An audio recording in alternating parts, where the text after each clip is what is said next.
So welcome back to the program. This is the 2009 year in review for Sawana Kahnawake. And right now we're moving into the fall section as well as the winter section, and we're going to wrap up the year. If we can. If we can. Okay, so moving on to October, we're looking at one of the biggest fundraisers of the year was the Boston Bruins alumni game and dinner. And that was a lot of fun. That was one of the bigger stories of the recent. Yeah, both times it was really fun, and it's really amazing that such big hockey figures will lend their time to do fundraising initiatives like this, and it really reflects positively on us that they are working with us in doing that, and they share our goals, Right. So that's really nice. And Yeah, it was. And it was over 130,000. The biggest story, I think, was the H1N1 flare up, which was the pandemic, and there was the vaccine debates. I have to say, I'm really not sure why. I didn't really understand what the issue was for people who didn't want the vaccine. I mean, it's similar to a flu vaccine, a seasonal flu vaccine. It is a seasonal. So yeah. I just didn't. I mean, I don't know. I didn't quite get what the resistance. There was hardly any studies done on the vaccine. Well, it was because right? of the timeliness. Yes. They had to pump out this vaccine as quickly as possible, and they didn't have the luxury of having a year to look at the effects of it.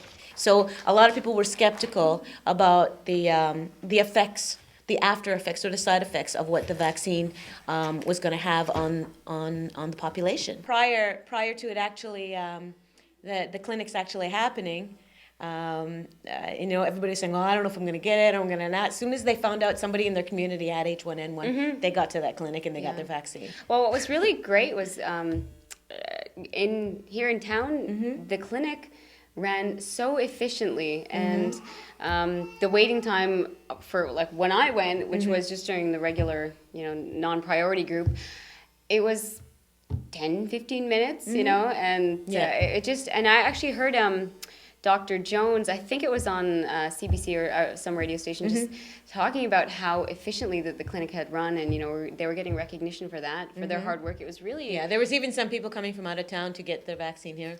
Oh yeah. Yeah, because the wait times were less, and it was so efficient and the like. So mind you, that was after the priority. Well, people respected their grouping. Which More or was less, good. I think more or less, yeah. But there were some exceptions, I think. Oh really? Yeah. Well, I didn't hear about that, but it was it was really well received in the community, and the people really did step up and be responsible about it. And, it was a well-executed plan. So and luckily we, not many people were affected by the swine flu here. Yeah. And there was a few people that had said, I've seen a few people not from town, but it was like, hey, we had the capacity, you know what I mean? There's not everybody got the shot, and for their own personal reasons, you know what I mean? So there was a few people that came not from the community, but I don't think it caused no, it didn't cause a backlog or anything. Feelings. No, not at all. Either. Not at all. And now they're saying that the second phase 2 of the pandemic has waned. Yeah. It's gone down. It's still there. It's still out there, and they're expecting a third wave possibly in February. So I'm sure this is not going to be the last time that we're talking about this. About this flu and I got my vaccination, by the way. I did too. Yeah. Okay. So moving on to November. We're almost done. Yeah, we're getting there. Okay, let's see. What do we got going on? The ramp reopening. Yeah, the bridge. Oh my God, that's great. The bridge has been an ongoing saga, right? It's not like it couldn't be a story that could fit in any particular month.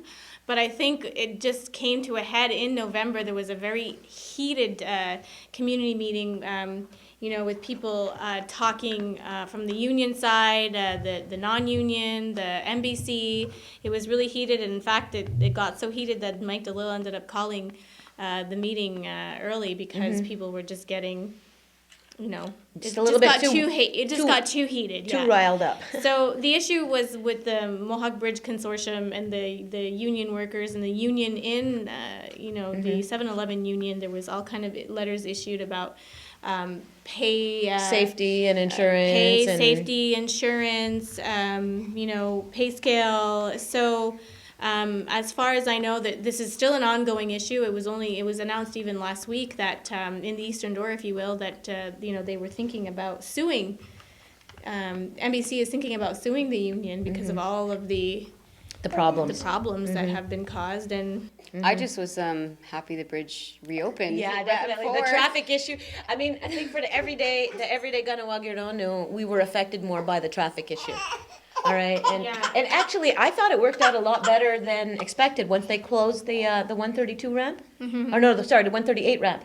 They closed for ongoing traffic, and I thought that the way they had it configured, and it actually went a lot better than expected. So that was pretty cool. okay. All right.